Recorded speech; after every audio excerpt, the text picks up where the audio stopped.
This is the Flyerdelphia Podcast, presented by SportsTalkPhilly.com, with Kevin Durso, Rob Riches, and Dan Heaning.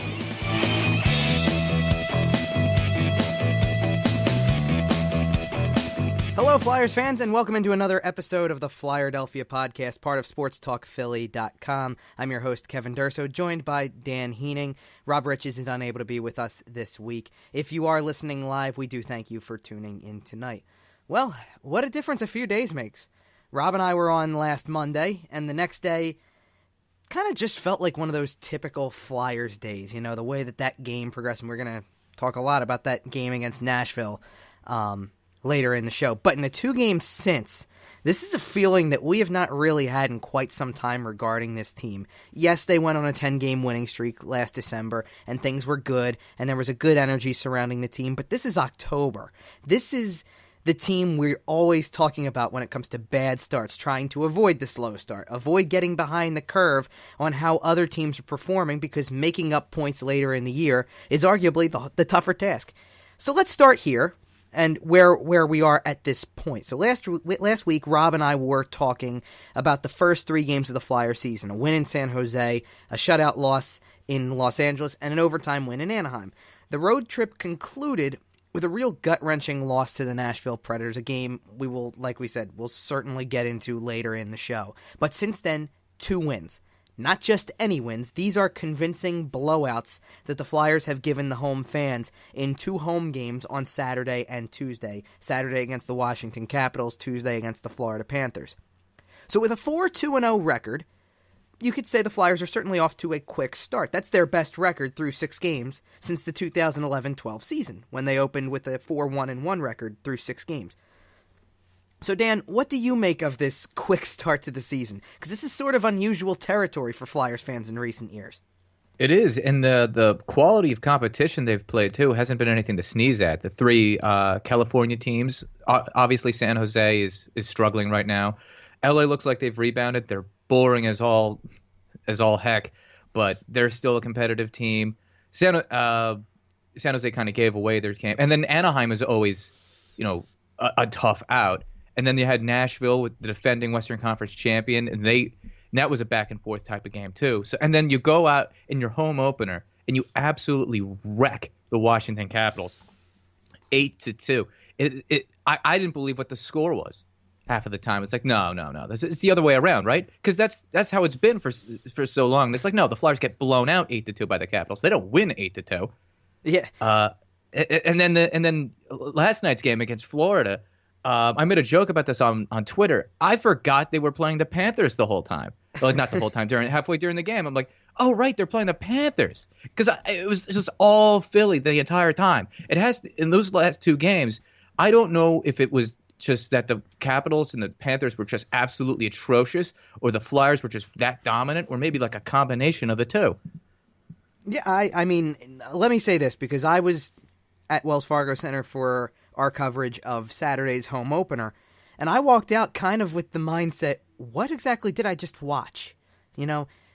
These type of games don't happen frequently, or at least in recent years they haven't, and the only game that I could really remember that was that one-sided toward the Flyers in the last maybe 2 or 3 seasons was the game that they had against Columbus a few years back. I think it was 2 years back against Columbus. It was a 6-0 shutout win.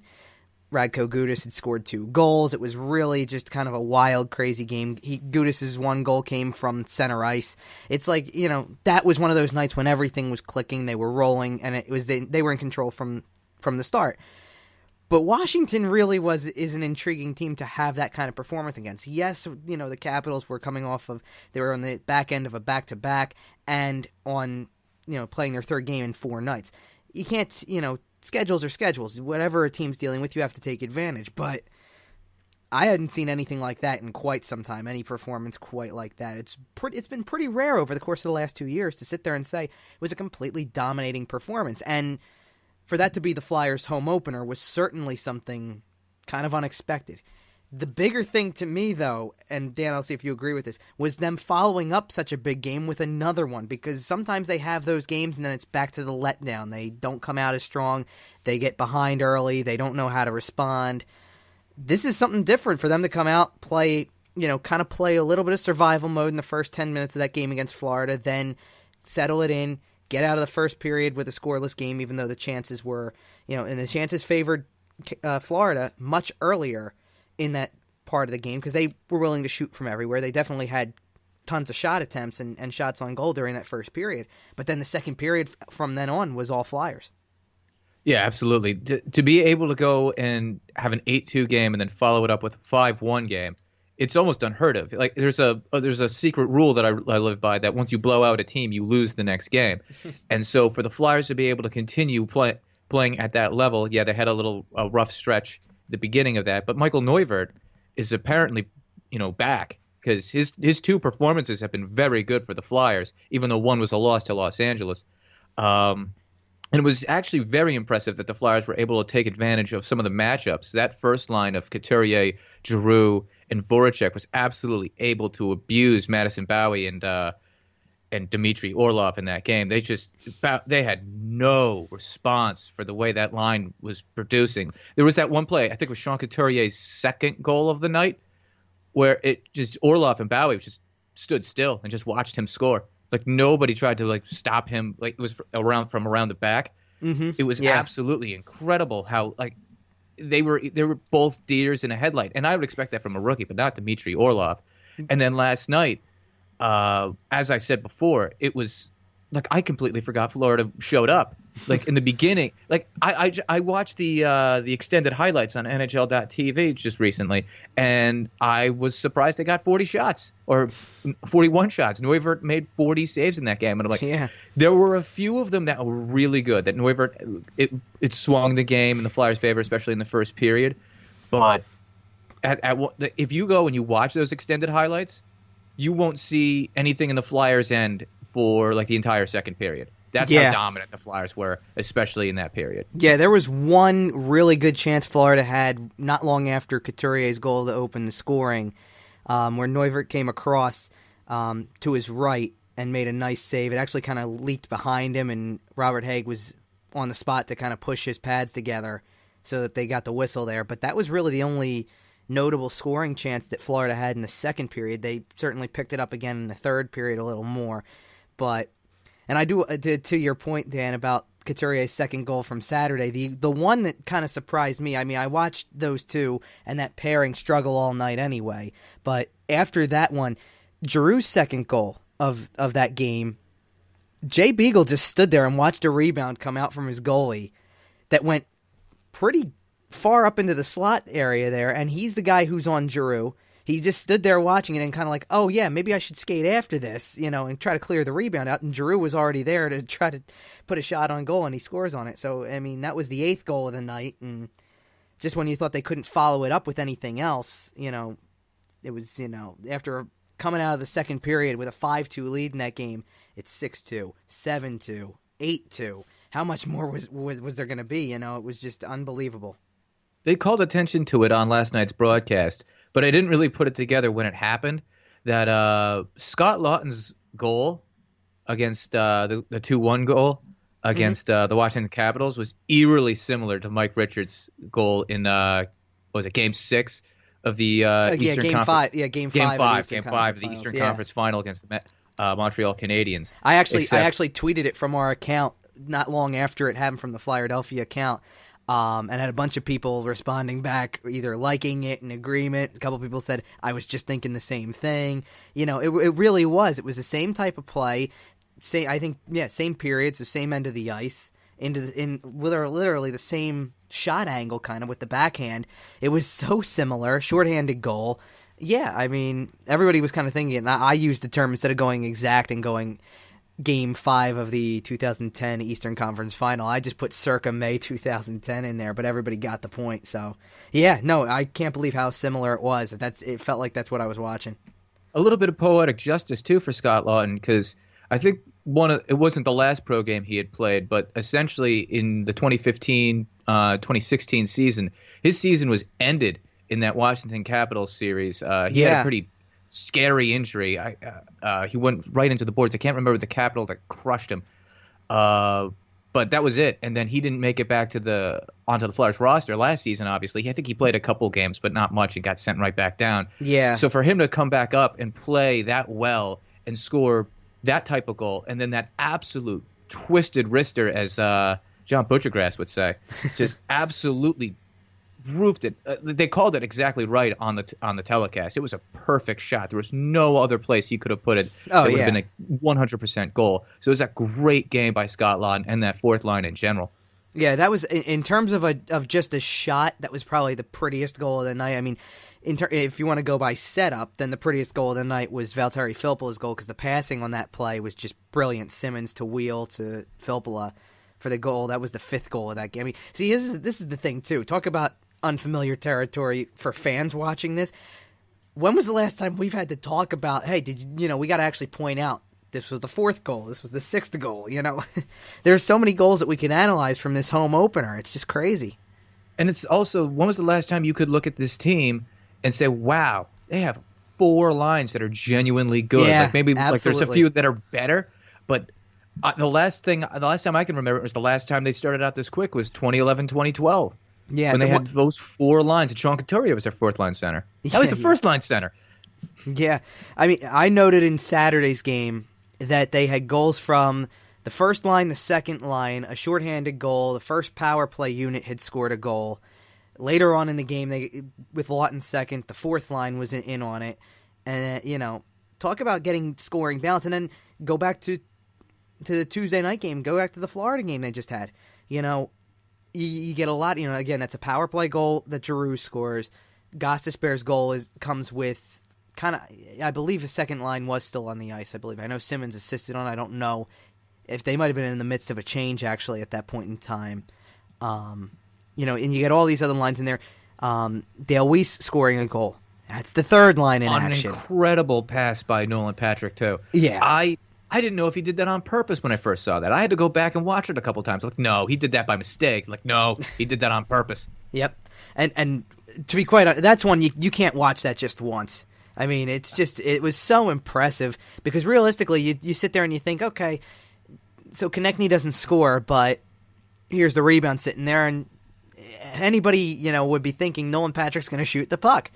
Turns out he has the mindset and the wherewithal to drop the puck between his legs, and Weiss is there to just bury it. It was just, again, it's another incredible play, and I mean, that's how's a 19-year-old? How do you have those eyes in the back of your head already? Yeah, I mean, how do you know you're right. Dale Weiss is there and put it pretty much on his tape with a pass between your legs? Like, I know we've seen him do this in a preseason game. Yeah, but how can you do that with a guy who only played on a line for a week? Yeah, it's incredible. And Dave Hakstol said something in his post-game press conference yesterday that I do really agree with on their part, because the question was in regard to Nolan Patrick having the instincts to make a play like that, to do something like that, anything like that.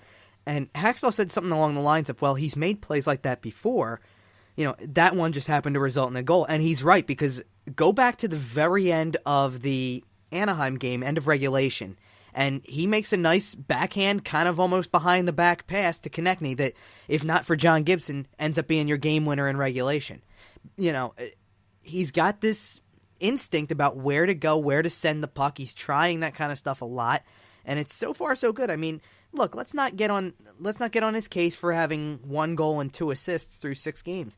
Is there any reason to get on anybody's case when the team is winning? I don't think there is, and I look at what his skill set is, and I do see a pass-first player, but that's not something new. That was what he was advertised to be. He'll learn to shoot the puck a little more, and you just want to make sure that, I think what's more important for Nolan Patrick is that he keeps being a responsible player. I don't think scoring is as big of a deal for him as much, because if the team's winning, whether he's the one putting the puck in the net or not, I don't think it matters. I like what he's done so far. I think he's been very responsible on the ice completely. He knows where to go. He knows how to adjust to situations. I don't see anything wrong with him. And the last time I was on the show, I believe we were talking about Sean Couturier being the first line center and the impact that I thought it would have on Nolan Patrick. But something we have to give credit for is how Valtteri Filppula has filled in on that second line, and therefore Nolan Patrick's been able to get bumped down to a third line type situation and not see those defensive pairings that allow him to make these type of plays and finish these type of plays. And when you have a guy like Travis Konechny who can finish, who can play make, who can do a lot of those things, and you just have like one of those grunt soldier types like Dale Weiss, it makes it easier for him to go around and do that. You have the two skill guys, and you have somebody who's just going to go in, do the forecheck, and do the dirty things, and you have yourself, a really good third line. And Valtteri Filppula himself has just, as we were talking about in that Washington game, he had a nice finish. He scored he scored 4 goals in the last 3 games? Yeah, well, or 4 games. Well, 4 games. It's 4 in the last 3. The question here is if you want to consider last night's him scoring the goal, he kind of got the benefit of being the guy in the face-off dot. Nick Bukestad it counts. It does count for something. And into the empty net, Nick Bukestad, I think, won the face-off and went straight down into the empty net. He never touched the puck. Yeah, but he didn't touch the puck, but... The point I'm making is like that line still looks good even without Nolan Patrick on it. Nolan Patrick doesn't have to be the straw that stirs the drink on that line. He can get bumped down and do that on another line, and all of a sudden you have those 3 lines and that 4th line, which we were already talking about. That this is one of the big strengths that we were talking about at the preview of the season, is that there's 4 lines that can score. And they're doing that immediately, especially with all the rule implementations. I'm not even saying that word right. All of the new rules, all of the reinforcements of the new rules, and old rules that nobody cared about. It's allowing these guys to have more space. It's allowing these guys to not get touched. They can go right in. There's a lot of Canadian analysts who don't really like that, but it's allowing for more offense. And the thing for the Flyers too is that it's not. They haven't suffered defensively like a lot of these teams, like Washington, like Toronto. So if they can keep this up, which no one will keep this up for this, for any extended period of time, you just got to ride this. Yeah, get as many points as you can, and hopefully, it propels you to be in a position where you can contend. Yeah, I mean, here's the thing, because this is to go back to Filppula and kind of go Filppula Couturier here, to bring both of them into the picture. I'm not sure which move at this point, and both were noticeable but subtle in my mind. I don't know which one is Dave Hakstol's better move at this point. Switching Nolan Patrick and Valtteri Filppula, so that because all of a sudden second line with Filppula is looking pretty good. Nolan Patrick and Travis Konechny have a great chemistry, and actually throw Dale Weiss in there too, because together we set up Patrick for his first NHL goal. Patrick set up Weiss for his first goal of the year on Tuesday, so I don't see anything in terms of chemistry lacking from that. Or is the better move Sean Couturier going to the top line, Giroux going to the left wing, and all of a sudden this top line being probably among the best in the NHL so far this season, just in terms of overall point production. I had a column up on Sports Talk Philly today that was along the lines of the Flyers' top line has accounted for 26 total points between the 3 players in 6 games. The other 3 lines have accounted for 28 points. So among the forwards at least. So it's pretty crazy to think about how successful the top line has been with Sean Couturier as the center, when in reality, and I'll throw Rob into this as well, kind of just in the sense that when the 3 of us were sitting down talking about the start of the regular season, looking over and going back even to the start of the preseason, trying to predict who's going to make the team, how are the lines going to shake out. None of us had Sean Couturier, maybe second line center, but none of us thought Sean Couturier was going to cut it as a first line center or even be thought of like that. The assumption was Claude Giroux's top line center, end of discussion, move on to line 2 if you're sorting out the centers. This is working. I actually, the words I put in there are, you can't call this an experiment anymore. This isn't experimentation anymore. This is something that works, and you got to ride it now, just like you said, Dan. Oh yeah, it's amazing too, because Sean Couturier now, with the way he's playing, he's like obviously too early, but with the way he finished last season, he's marching himself right up into the Selke talk. Oh, sure. And way too early to start talking about that. But if he can continue to get these first line type minutes, play with Claude Giroux and Jake Voracek, then the sky is kind of the limit for the guy. I doubted him being the first line center just because we've never seen him produce at a second line center at a second line center level. It's always been third line center production with second line center Corsi, which you're kind of in between if you have those. Now he's just producing incredibly, but you can chalk that up to Giroux and Voracek being so skilled. But Sean Couturier adds that, going to the front of the net, he stops the goals that he got against Washington is just a guy who just stops right in front of the net. And the same thing with the goal he had in Florida. He's just stopping right in front of the net. He's not giving up. He's just going to poke it in. He's not like he's scoring from 20, 30 feet out. He's just going right to the net and finishing. And that's exactly what I think the Flyers first line with Claude Giroux and Jake Voracek have needed for such a long time. Mm-hmm. Yeah, and I want to go back to when we, over the course of the offseason, we had a whole show on Claude Giroux and talking about production and where it was going for him and things like that. All of a sudden, here we are 6 games into the regular season. Giroux's got 4 goals and 5 assists, so he's at 9 points through 6 games. When we were just starting to talk about production, and again, it's not necessarily to talk about it being so sustainable all the way through, but what were we talking about in terms of predictions or a quality season for him at this stage of his career?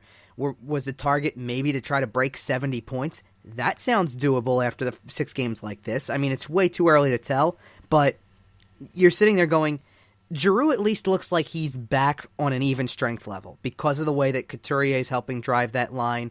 Voracek looks like a completely different player to start the year, and he's setting up guys. Everything he's done so far has been setting up a player, not scoring his own goals. It's something really quite amazing. And then, without trying to shift too much over from one side to the other here, I think it's important to look at the quick start by the team and mention defensively how well the Flyers have played too, because we can't forget that this is a young defensive group. Ivan Provorov, Shane Gostisbehere, Robert Hägg.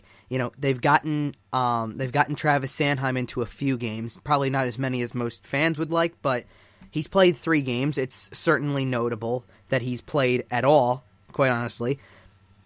And you look at all these guys, and what I see is a group that's not overwhelmed by it, and in particular Hägg. I think Robert Hägg's been tremendous in his first 6 games this year. I think he's shown how ready he is. I liked him in the preseason to begin with, but I think he's been tremendous so far.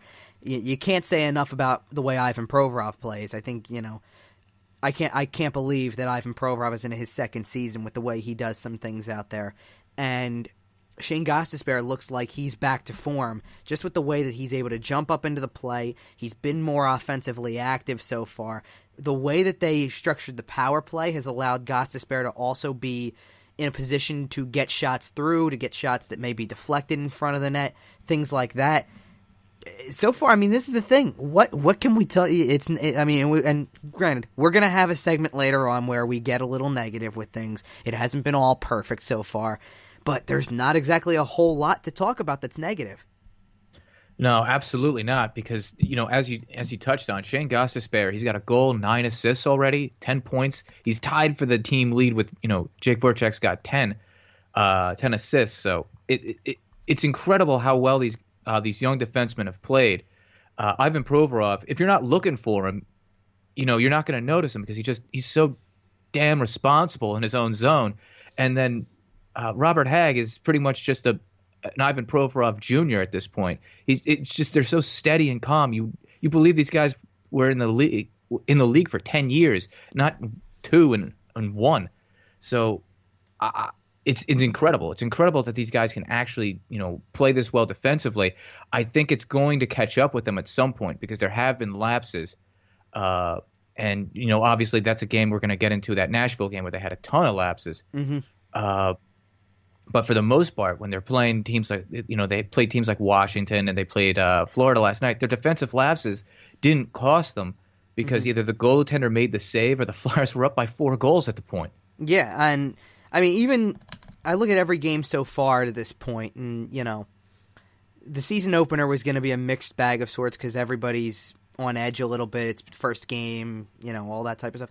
The LA game is 1-0 the whole way through, and Travis Sanheim got caught trying to pinch in a situation where it's perfectly reasonable to do it because you're down to under 3 minutes to play. You're trying to find a game-tying goal. He's trying to keep the play alive in the offensive zone, and LA gets an odd man rush out of it and executes it to perfection, and they clinch the game right there with that.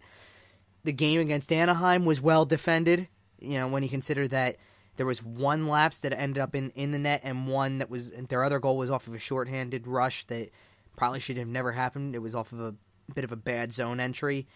You go back to, the Nashville game, throw it out the window. That was a wild game that just, really there's almost no explanation for it. But the last two have been pretty good and just in terms of trying to keep the puck out of dangerous situations, getting saves from your goalie, all of it. And I mean, yeah, there's not much you can't say about this team so far. I mean, it's only 6 games in. It's way too early to get into anything crazy. But at the same time, they've outplayed every team that they've gone up against or have at stretches where the only thing, at this point is maybe the result in a couple of these games hasn't gone their way, even when it maybe deserved to at a couple points. That's about it. I mean, there's not much separating this team at 4-2-0 from another win in either of the 2 games they lost.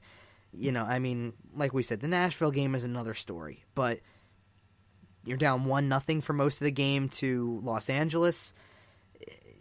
How close were the Flyers to getting 1 or 2 more points out of these other games on the road trip that they didn't win? Obviously, the home ice play has been strong from the start here, and you just want to see it keep going. This is the type of starts that you need to have because if you win games in October, you're not worried about every game in March being a must-win. That's the bottom line. It is important to have a good start, but it's also very important to continue that good start for the whole month because even Colorado had a good start last season. I think they were 3-1 to start the season, and they were historically bad for the rest of the season. So sure, you got to keep it going. Well, and the other thing about it is that if you look around the league, there's a lot of teams that are unexpectedly off to good starts. Detroit, Vegas, Colorado's off to a good start again. New Jersey. Yeah, New Jersey. Teams that weren't exactly on everybody's radar that are getting off to a good start, and the Flyers certainly kind of fall into that grouping. Maybe not necessarily by their overall record. 4 wins in 6 games still only equates to 8 points in the standings, and there are teams that are higher than they are in that regard. But when you win your last 2 games, 8-2 and 5-1 on home ice, that does turn heads a little bit here. So, keep sustaining that is important. Being able to bottle that. Right now, the Flyers are in a really good spot, and we will get into what they have at the end of the show. We'll get into what's coming up for them. But you got 3 more games on your homestand here that are really important because it's been no secret how well the Flyers have played on home ice in the last few years. It was obviously going on the road was the tougher part of this. They won't go back on the road for another week and a day, really. They don't until next Thursday. And you only have 2 road games left in the month of October. So you're getting a real chance here on home ice to carve out some really good points for you here, especially since you've been playing so well on home ice. So, yeah, and it can really feed into it too. If you can put together a really good October, then as long as you just continue that a little bit into November, then it just starts snowballing into a successful season. It's happened all the time where you've seen like a couple years ago when Colorado was for no reason they were good. I think it was Patrick Waugh's first year as their coach. It's just every once in a while there's these teams that you don't expect them to do much, and then all of a sudden they're good. Yeah. Because they had that early season success, and there's a lot of candidates for that this season. So if the Flyers want to do that, they're going to have to continue this offense and hopefully get a little bit better goaltending. Michael Neuvir's been great. We'll get into that later. Yeah, and so I think the biggest question that's left out there is about sustainability. It's about keeping this up. There's more games to come. They've got 3 more on home ice over the course of the next week. Back on the road for a pair. Back home for 1 more before a back-to-back on the road to start November. So, I mean, there's a lot of things that factor in, and it's a long season. We're only 6 games into this here, but so far so good. And it's the way that they've won that's really been the thing that's turned heads. So let's kind of just sit back, kind of enjoy the last few games, see where it goes from here. But so far, so good for the Flyers, that's for sure. And we got into a lot. Our first 2 segments of the night were going to be regarding the quick start and the offensive production. We kind of combined those 2 segments. So we're going to take a break and kind of come right back in with we're going to kind of jump to the negative portion here. We have, things to talk about in regards to how it hasn't all been perfect so far. Notably, that Nashville game, it was really kind of crazy, and we do want to touch on that, obviously, because it's worth the mention. We need to talk about some of those things that have kind of been just a little bit of early season mistakes that happen. But the other thing about it is that while we're enjoying riding the wave of excitement and success that the Flyers have had over the last 2 games, the fact that it's the Nashville Predators coming in on Thursday night for the next home game is essentially a reminder of a game that was just crazy, that really tested the Flyers' will here and tested their emotions in a big way throughout the entire final period. So that game in itself could be an entire episode of this podcast. We're just going to try to take a few minutes. We'll come back and talk about that. Stay tuned here on the Flyerdelphia Podcast. You're listening to the Flyerdelphia Podcast with Kevin, Rob, and Dan on SportsTalkPhilly.com.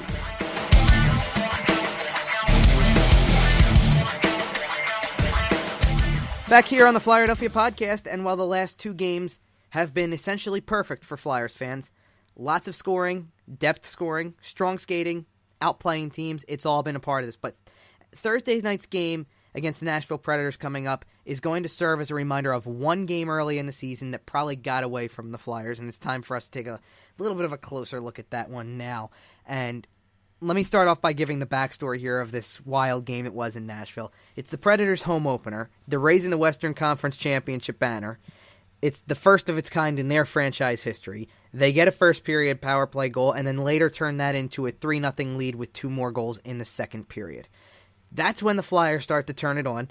Andrew McDonald scored. Nolan Patrick scored his first NHL goal. Valtteri Filppula ties it up. Travis Konechny scores a goal in the third period that gives them the lead. Filppula scores again to make it 5-3. 5 unanswered goals have the Flyers up by 2 on the road against the defending Western Conference champions. Philip Forsberg scores with about 12 minutes left in the third to cut the lead to 1. So let's start with right there, because from that point, it's a game the entire way through for the rest of the third period. And then all hell breaks loose in the final minutes of the game, final 3 minutes roughly. Dale Weiss and Andrew McDonald each get called for penalties on the same play with 2:41 to go in regulation, giving the Predators a 2-minute 5-on-3. They pull the goalie. It essentially turns it into a 6-on-3, and Scott Hartnell scores the tying goal with 1:17 to play. That got McDonald out of the box, and the Flyers are still shorthanded with Weiss in the box for another 36 seconds. But Dave Hakstol makes the decision to challenge that the play was offside.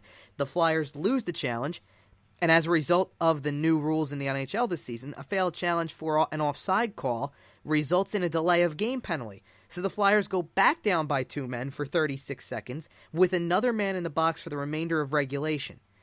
Forsberg would score his second shortly after the first penalty expired to make it a 5-on-4 again, and that last-minute power play goal proved to be the game winner.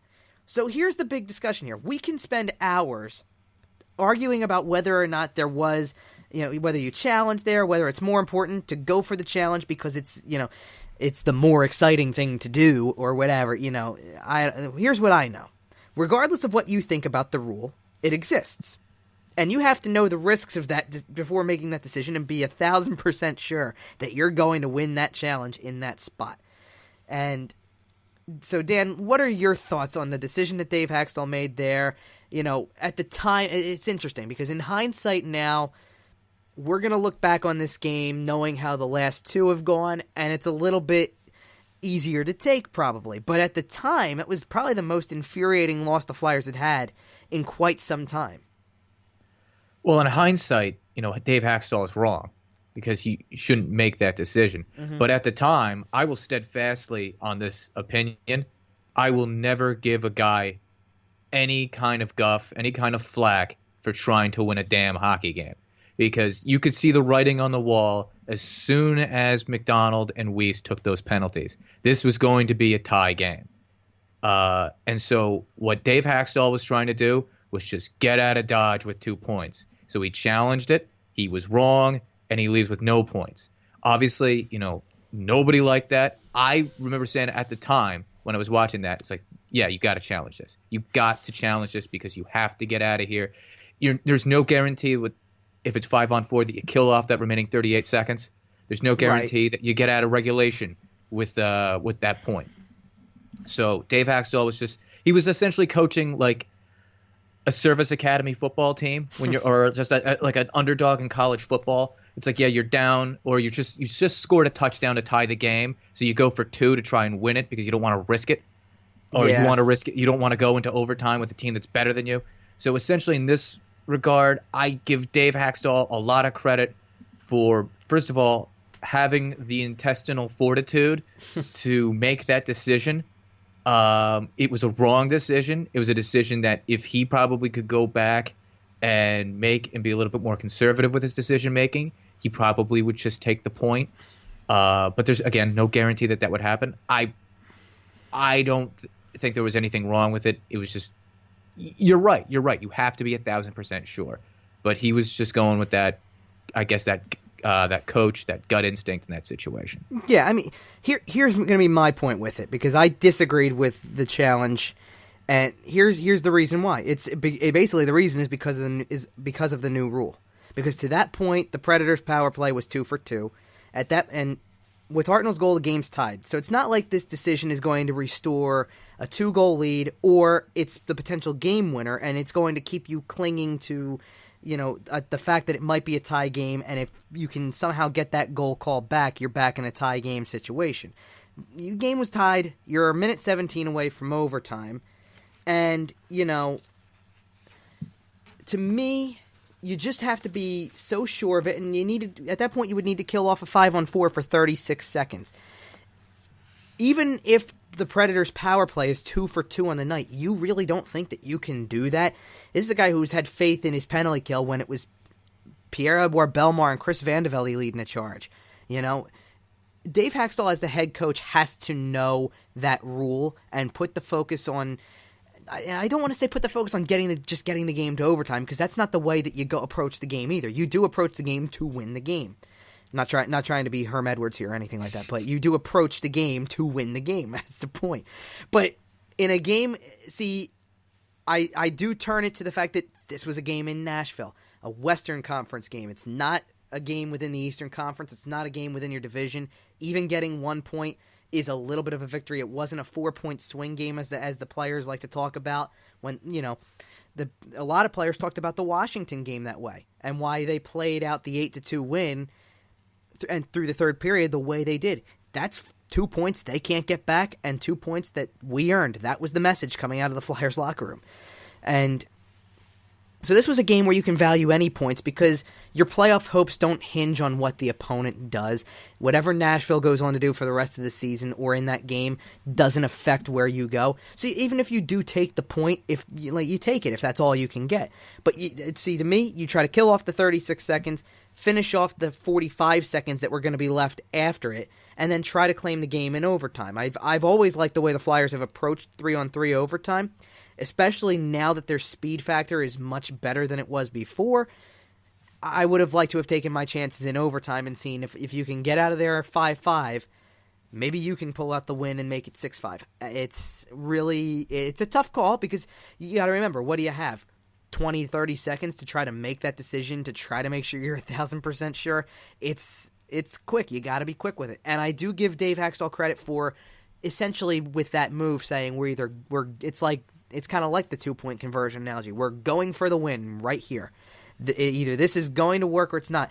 It's just, I think it would be a little bit easier to take or to understand the decision if it didn't cost you, if it wasn't a penalty that was the penalty for losing the challenge. If the worst thing that was on the line there was a timeout, you're essentially using your timeout with a minute 17 left, resting your best penalty killers and saying, go out there and give me the best minute that you can give me here, minute 17 really, but give me the best minute you've got, because that's what we're going to need to get this game to overtime. And instead, they're trying to kill off another 5-on-3 in that stretch with the game on the line in a tie game. So that's just where I saw it. I mean, I looked at that as it happened. Like I said, that's one of the most infuriating losses in recent memory. And at that particular moment, you're left questioning the head coach's decision and wondering what kind of team the Flyers are. That's how they end a 4-game road trip that all of a sudden went from being potentially a 3-1-0 road trip to a 2-2-0 road trip. Even if they would have gotten the game to overtime, or, assuming it's still 5-4 even after the challenge, and you still give up the tying goal and you lose in overtime, okay, so be it. You at least got a point out of the game, and, because you couldn't kill off the penalty later. It doesn't turn into the coach's fault. And, here's the good news. If this was last Wednesday, if we're doing this show a week ago exactly, and like all of you, we're all sitting here wondering what went into that thought process, how the team's going to recover from such a bad loss. You saw the stick smashing after the goals. You saw the frustration. They were saying the Flyers locker room was incredibly irate after that game, and you're wondering what that does, in terms of their mindset going forward. We would definitely be way more emotional about this and up in arms about this. I certainly was at the time. Here's the thing I will say about Dave Hakstol, and Dan, you can tell me if you agree with this. Dave Hakstol as the head coach of this team is as good or bad a coach as you want him to be in your own mind. If this team is going to go out there every other night, outskating teams and winning games by 2 or 3 goals, you will start to put a little bit of faith behind Hakstol, because winning is a cure-all. If Hakstol's team is winning games, you look at the coach and you don't see a problem. Nobody saw a problem with Dave Hakstol in his first season when he was still learning the ropes and the team was somehow in playoff contention. But all of a sudden you take that, or maybe you do see a problem after that because you're watching the game with glasses that are fogged with the numbers 47, 22, and 23. Say what you will about the lineups. They've been competitive in every game this season, even that crazy game in Nashville. And they've arguably been the better team in all of these games, even if the results aren't there on a given night. What do you think of all this, Dan? Well, Dave Hakstol is just one of those, Flyers Twitter approved whipping boys where you can just, go after him for pretty much any reason whatsoever, like Andrew McDonald, like Dale Weiss. You have no problem going after the guy regardless of what he's trying to do out there. Like last season, there was a narrative that the Flyers can't score under his system, and now they're one of the top scoring teams in the league in this early season. So, it's just, I guess the old adage, beauty is in the eye of the beholder. Yeah. If you're Dave Hakstol, you're just going out there, you're just trying to make the decisions that you think are right, and at this point you're a third-year head coach, so you're still gonna make these mistakes, especially when they come up. Yeah, the points I wanted to make too, just on this Nashville thing, we can go back into Hakstol real fast. I think it's okay to gamble on a Western Conference team because it's not that 4-point swing. It's just a 2-point swing. And if you lose that point, oh well, you didn't give it away to a team that's actively going to bite you in the rear later on. Mm-hmm. And then this situation definitely didn't deserve to happen because you had incidences earlier in the game when the Flyers did go down by 3 goals that were completely manageable.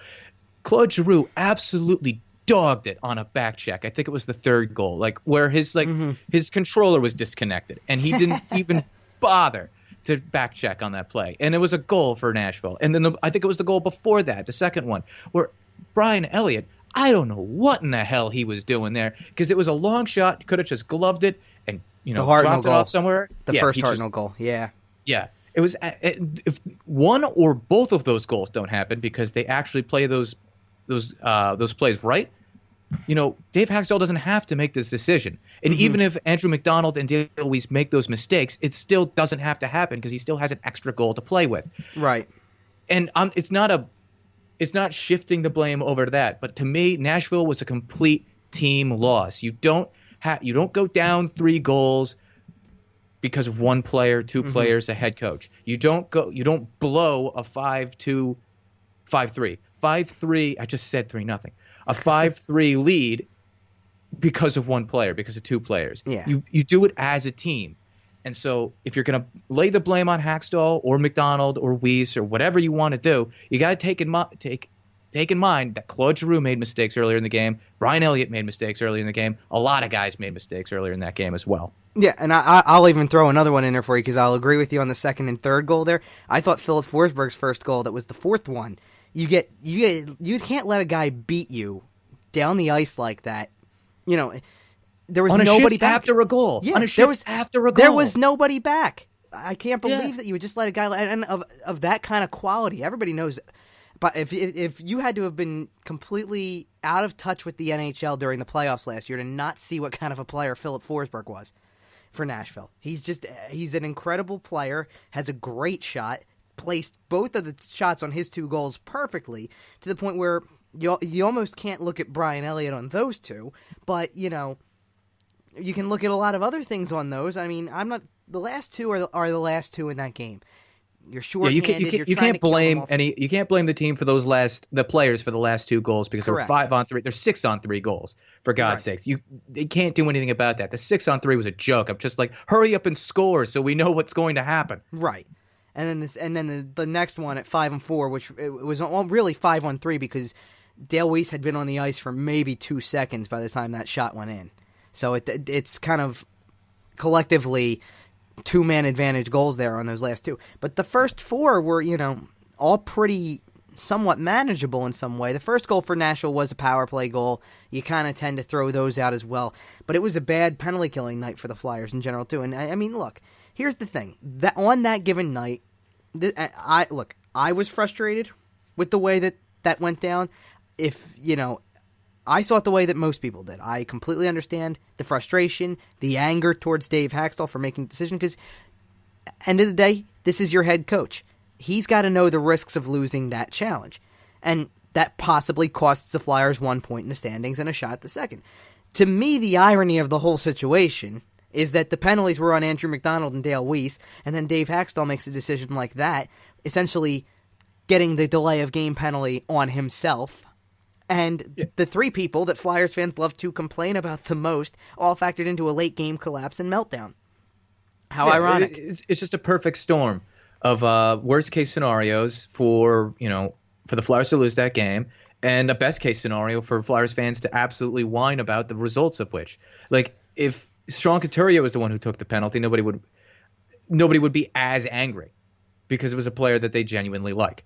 But since Dale Weiss is one of those guys who are like, why is he here? He's useless, and he's not. He's not as good as those players. He's not like on Couturier, Giroux, Voracek's level. Of course not. Nobody's saying that. But he's just one of those guys. As I said before, when we're talking about the line mixture of Nolan Patrick and Travis Konechny, he's just one of those guys that goes to the boards, just forechecks, does his job, and nothing particularly special. He's just like one of those grunt guys, and he gets paid the same as Michael Raffl. So it's one of those situations where it's a guy that, he's just there. He can do a job, but, it's not a sexy job. It's just, he's got to be a grinding hockey player. And people wonder why he's there. But there's a reason. There's a reason why those guys still have jobs. Well, yeah, and look, lost in all of this was, and this was the thing that I had, you have to try to come to terms with what happens in these games, and you have to try to understand it from a broad spectrum for this team as the whole early part of the season was going to go on. You didn't want to let the way that the game ended, the last 3 minutes of the game, between the two penalties called on the same play, the coach's challenge, all of that, and the 2 goals being scored that cost you the game at any points in the standings, you didn't want to let that twist away the fact that the Flyers were competitive in every game they played on a road trip against 4 difficult West Coast teams, or Western Conference teams, I should say. And then, not to mention the fact that down 3-0, even as self-inflicted as it was, because of the fact that they were, making some mistakes, defensive lapses, that kind of thing, to rally back to score 3 in the second period to tie the game, and then get a 2-goal lead in the third period, still said a lot about the character of this team. Yeah, you can't call. I think the reason that people talk about it is because it's not as easy to sit there and go, hey, that's a character win. Because the phrase flows so well. Character win, statement victory, things like that. You couldn't say that because they lost the game. But truth be told, to rally back against a team like that was going to be energized from a home opener, raising a banner that showed how far they got in the last season in the playoffs just a few months ago. You got to take what this team is giving you right now in terms of being competitive. They've been in every game. I think the best thing that can happen is that from the second that game would have ended, you can look on the calendar literally a little more than a week after that. Here they come again, and they're coming to your building. You know what is a character build? A character win. The fact that they had that loss, and it's very easy just to a player to look over at their coach at that point and be like, "This guy doesn't know what he's doing," and then you quit because your coach doesn't know what you're doing. Mm-hmm. And instead, they go out and absolutely destroy one of the most elite Eastern Conference teams in the last 10 years? Yeah. It's exactly. And nobody says anything pleasant about Dave Hakstol after that. Dave Hakstol apparently had to have done something right in between Nashville and Washington to get the team from being that angry, bottling up that energy, and then unleashing it onto the Washington Capitals. Well, that had to be the biggest hope, was that the frustration that they had out of that game carry over to the home opener. Truth be told, I went to go down to go cover the game, and I thought to myself, I have no idea what I'm going to watch tonight. I have no clue because of the way that last game ended. The last memory we have of a Flyers game was the way that game in Nashville ended. So are we going to get the team that kind of lags their way through this game, not sure of themselves, a little bit still frustrated by it, or are we going to get a team that's going to try to do something about it and come out with a strong effort in front of their home fans? We got the latter, but I didn't expect it to that extent. That's the thing. Well, it's 6 games in, too. You still have no idea what you're going to get. I'll be at the game tomorrow covering the Nashville contest, and I still don't know what we're going to get. I hope it's something similar to the game we got against the Nashville Predators a week ago, because that game was fun. I don't care what any of the Flyers fans have to say. If the score is 6-5 again, and it's something similar to that, I'll still be like, that was fun. You got to get in these situations where, it's not the Rangers, it's not the Devils, it's not the Penguins. Relax. It's a damn hockey game. These games against Nashville in Philadelphia, by the way, have been pretty good over the last few years. So and even the games in Nashville have been good. When these two teams meet, it's very good stuff. So, I don't want to get too far off topic with that, because we are going to get into the rest of the week, the rest of the homestand, all that type of stuff in our next segment. So we'll just kind of start to shift gears. I think we got it all out of our system about the way that the game in Nashville ended, things like that. One other thing I do want to touch on before we shift gears over to that too is in talking about some of the things that have not gone the Flyers' way, it's a short list, but something to keep an eye on going into Thursday's game is Wayne Simmonds. Wayne Simmonds left Tuesday's game with a lower body injury, didn't play the last about 8 minutes plus of that game, and there was really no update on him on Wednesday. There's supposed to be an update coming on Thursday, and we'll go from there. And you just hope that this is not serious. I saw something along the lines that it's not believed to be anything serious or long-term, but what does that do for him to play in this game on Thursday? What does that do for his status for the rest of the homestand? Because truth be told, a game Thursday, another game Saturday, another game the following Tuesday, that's not long-term. That's 2 or 3 games, which is still qualifies as a day-to-day recovery. Now, Wayne Simmonds is a tough character. We all know this. And, we'll see what it means. But, this is your team leader in goal scoring so far with 5 goals in the first 6 games. The guy who just is as much heart as anybody out there. You just don't want this to be long-term after all the successes that they've had so far in the year. That's the one you don't want to see go against them for long. Absolutely, because this is the type of situation, too, that if it is, for any period of time, even 2-3 games can sink the role that you're on. So if he's gone, then they're going to have to put Jori Lehtera in, and you have no idea how that line's going to roll without Wayne Simmonds. Yeah. So, and then if that line doesn't go, then what's the effect on the first line? What's the effect on the third line? You have no idea, because then you can focus. Then the other team can focus their top defensive pair on Couturier, Giroux, and Voracek. So there's a whole avalanche of problems that could be caused just because Wayne Simmonds is missing for a couple games. Yep, and we'll see how that all goes as we kind of move forward toward these next few games. I mean, the best case scenario is obviously somehow or other, whatever it was, just needed a day or two, and they can evaluate and say he's good to go on Thursday. I'm starting to have my doubts about that. I would think that Saturday would probably be the best case scenario, but we'll see with Wayne Simmons. Well, all right, now, like we said, now we have that out of our system. We'll come back in just a moment and wrap things up by looking ahead at the next few games the Flyers have, notably the rest of the games on the homestand. So we'll be right back on the Flyerdelphia Podcast. You're listening to the Flyerdelphia Podcast with Kevin, Rob, and Dan on SportsTalkPhilly.com.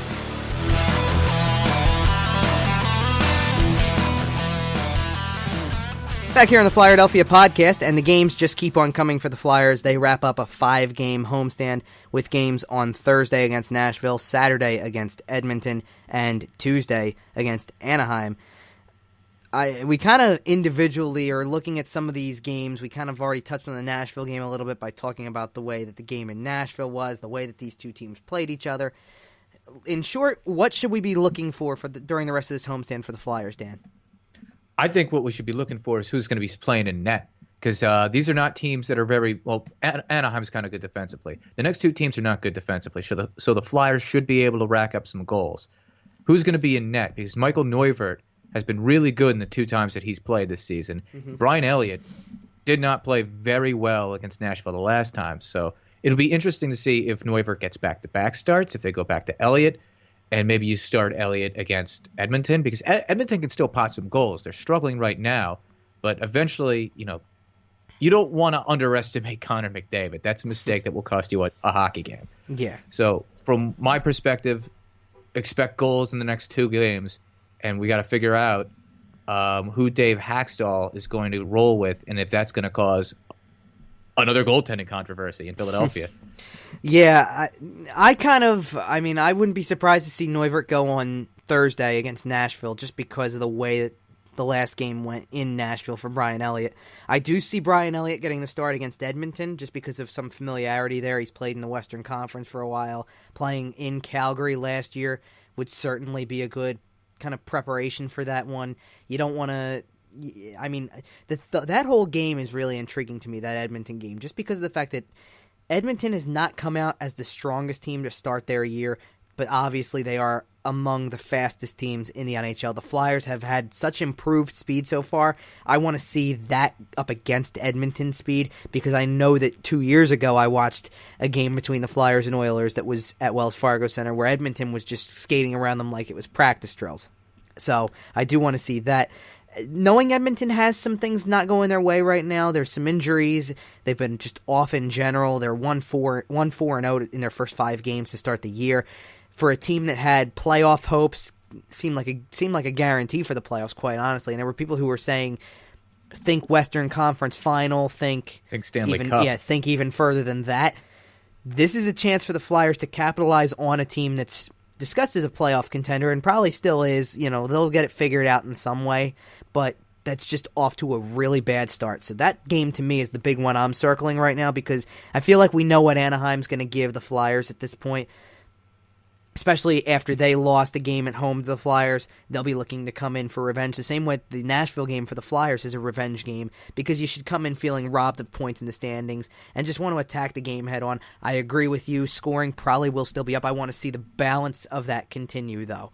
I want to see, and again, it's going to depend on whether or not Wayne Simmons plays in either of these next 2 games, but I want to see the first line continue to do what it's been doing so far, to see maybe a little bit more out of the third line. Travis Konechny has been so close to scoring way more goals than he has at this point, just because of how good he is with his speed and how good he is at reading the play and getting to a scoring area, getting the puck. With Nolan Patrick on that line, there's obviously a lot of chances for the rookie to light things up at times. I just want to see everything with that. And the second line has been good with Filppula and Wheel, along with Simmons, should he play at any point during this weekend.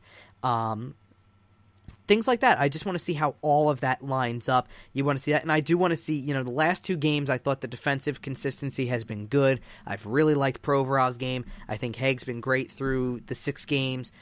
I kind of want to see, I'm curious to see how the lineup looks overall, because Brandon Manning's drawn in the last couple of games, and I don't have a problem with that necessarily. I'm not, you always want to see a guy like Travis Sanheim play. I get the feeling you almost have to play Brandon Manning on Saturday against Edmonton just because of what it does to Connor McDavid's ego and how he gets in his head over that whole situation. I think that's an obvious.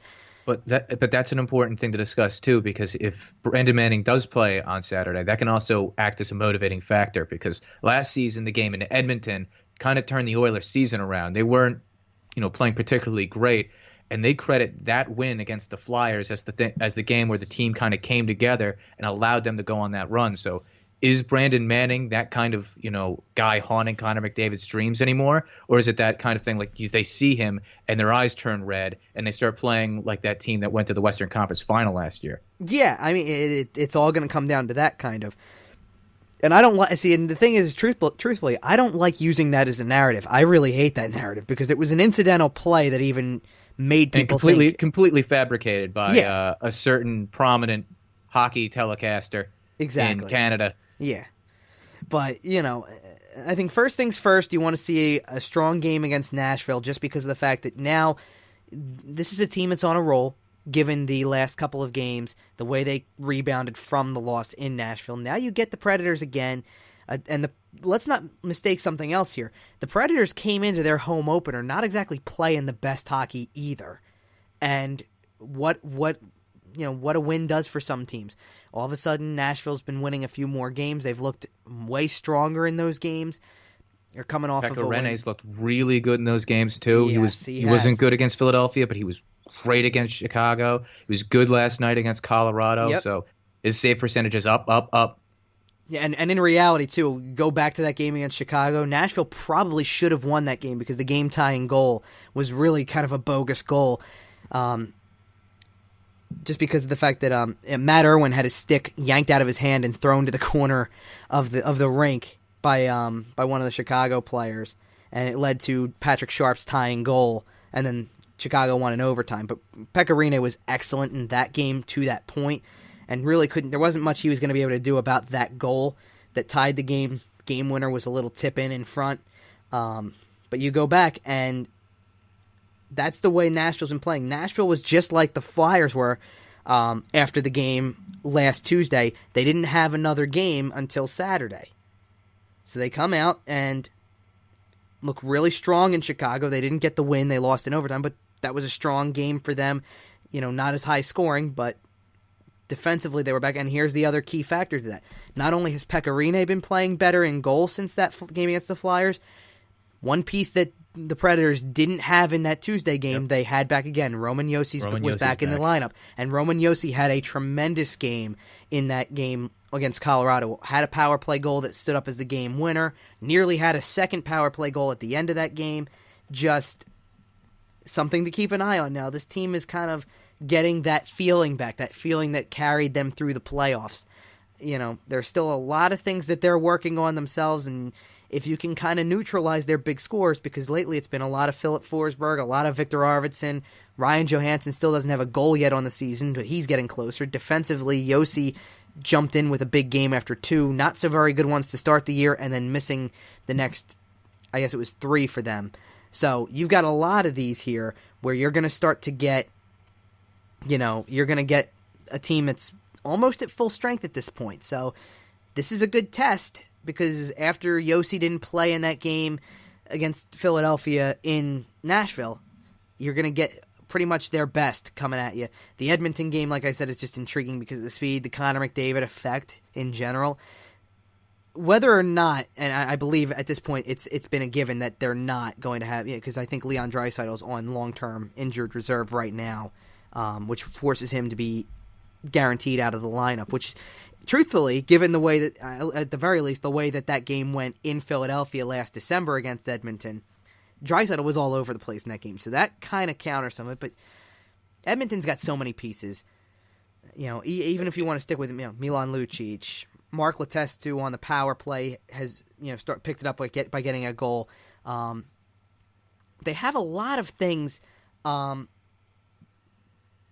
goaltending situation, too, is kind of in flux right now. Cam Talbot is not the same goaltender he was last season. And he'll probably bounce back and be that goaltender again, but he's not right now. And then Brosseau, however you say his last name, he was not good last night against Carolina Hurricanes. He kind of got lit up.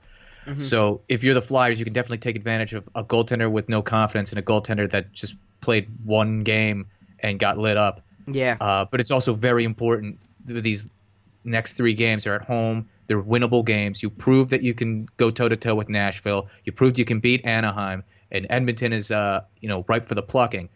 You got to pick up points in these games because you got a 2-game road swing against 2 very hot Canadian teams. We're not going to dive too much into that game. That's for next week. Mm-hmm. But it's very important that you pick up wins against these teams at home, so you don't really have to feel that you necessarily have to get 2 against Ottawa or Toronto, which will absolutely light you up if you're not disciplined enough to stick with your coverage. Yeah, and I think I look at these next 3 games as important too because and one thing we talked about right as the season started, the number of games against the Western Conference that this team has so early in the year. Over the course of the last couple of years, we've seen the Flyers have to really fight hard for every point in the standings they could get, really have to dig in games to get, trying to force it to overtime, and they would do it with any opponent. So far, so good in those 2 Eastern Conference games they've had, playing Washington and Florida. Now you're back against Western Conference teams. Nashville's tough. Edmonton, you can't discount just because of the slow start, because of the star power they have with McDavid. Anaheim played you really tough and took you to overtime in that first game. Out in California, between the 2 teams. So to be able to win in any way possible, or just get points, getting points is just as big right now. I think there's going to be a motivation for the Nashville game. The Edmonton game, you better be able to get up for as well, just because of, like we said, the McDavid factor. And the Anaheim game, you can hang with them. So, but know this, Anaheim also, a team that had a lot of injuries when you played them in Anaheim, with a lot more firepower coming back because you got Ryan Getzlaf back. A lot of other players that factor into the lineup as well. So it's going to be important to note, too, that Edmonton game starts at 1 o'clock. So it interferes with your college football watching, but also teams usually kind of start out sluggish in those early starts. So it's going to be important to see which one of those teams, if not both, but who has the better start in that game. Edmonton's obviously got the time zone change, so they could start off. It's essentially a morning game for them. So if they get off sluggish, the Flyers can take advantage of that. The last thing the Flyers want to do is start off sluggish, because as we've been talking about this game the entire time, Connor McDavid will absolutely make you pay if you are not paying attention. Yeah. So that's pretty much the way it is right here. 3 really big games. Again, all against Western Conference teams in the next little while, and then from there back into the Eastern Conference for a little while. 2 really crucial road games that we'll be talking more about in the course of the next week for sure. So that's going to do it for this episode of the Flyerdelphia Podcast. We do want to thank everyone for listening. Be sure to subscribe to the podcast on iTunes and Google Play, and subscribe to our YouTube channel. We will be back again next week with another show to discuss the week that was in Flyers hockey. Lots to talk about again, I'm sure, in the coming week and weeks to come in as the season progresses, especially if it's anything like the last couple of games were. We'll definitely keep rolling the dice, Dave. Keep rolling the dice, Dave Hakstol. Keep scoring goals top line and subsequent lines behind among the forwards, and we won't have to talk about Dave Hakstol and his decisions. That's the truth of it. Then we won't have an entire segment to talk about that. That's no fun.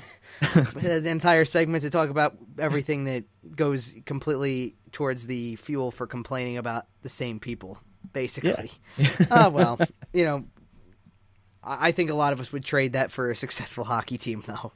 Could I throw one more thing in before we go? Yeah, absolutely. I don't want to leave this podcast without mentioning that I was the one that was actually right about the defensive 6. That Travis Sanheim is actually the one that made the team and not Sam Moran. So we actually M. Night Shyamalan'd ourselves. We thought the entire time it was Sam Moran. I even conceded that it was going to be Sam Moran, and it was Travis Sanheim the whole time. Hey, I'm the one who feels like the bigger idiot because of the fact that I was the one who said, "Oh no, I'm going to say Robert Haig's the one who's the odd man out," and he's probably been behind Ivan Provorov, probably their second best defensive defenseman in the entire season so far. That's how good he's been. It's amazing, too. Yeah, amazing. I mean, I said last week, I'll eat it. I don't mind. I got it. I'm willing to take it. It's good to see. It's like we said, we'll be back next week with another show to discuss everything that happens in the week in Flyers hockey. So once again, thank you for listening. For Dan Heaning, I'm Kevin Durso, and this has been the Flyerdelphia Podcast on SportsTalkPhilly.com. This has been another edition of the Flyerdelphia Podcast with Kevin Durso, Rob Riches, and Dan Heaning, presented by SportsTalkPhilly.com.